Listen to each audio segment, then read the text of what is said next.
Olivier, bonsoir. Donc un Bonsoir. déficit qui se réduit moins vite, on vient de le voir, que prévu. La ministre qui annonce des investissements. Il n'y aura pas donc de tour de vis sur la protection sociale. Eh bien, le gouvernement jure qu'il n'y aura pas de tour de vis, mais on se demande comment on va pouvoir réaliser tout ce que la ministre annonce, parce que les chiffres ne sont vraiment pas bons. La situation est réellement préoccupante. Et pourtant, on a bien travaillé cette année, on a fait des efforts, on a moins dépensé qu'il n'était prévu. Mais le petit gain qu'on avait réalisé a été complètement gommé parce qu'il y a eu moins de recettes. Les cotisations ne sont pas là, tout simplement parce que la crise, elle, est arrivée.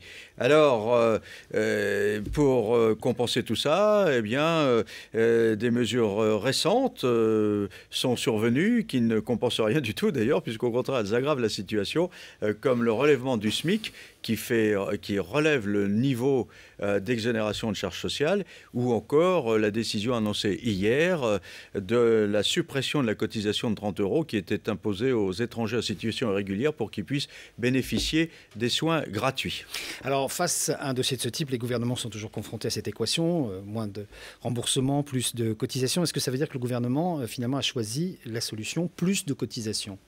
Oui, absolument. Ça s'est d'ailleurs trouvé confirmé hier avec des mesures qui concourent au renflouement de la sécurité sociale, comme par exemple la suppression de l'exonération de charges sur les heures supplémentaires.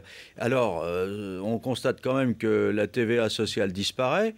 Il n'est pas question d'augmenter la CSG, c'est en tout cas ce que nous disent Pierre Moscovici, le ministre de l'économie, et Jérôme Cahuzac, le ministre du budget. Alors qu'est-ce qui reste ?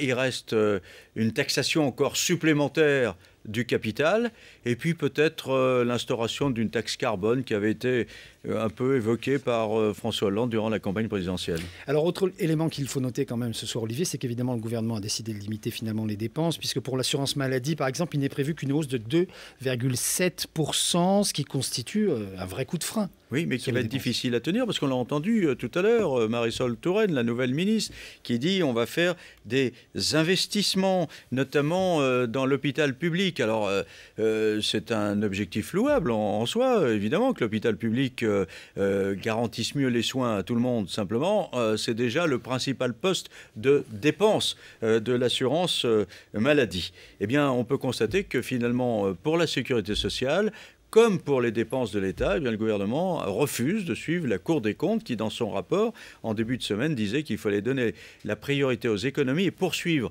la réforme de la sécurité sociale ainsi que celle du système de soins.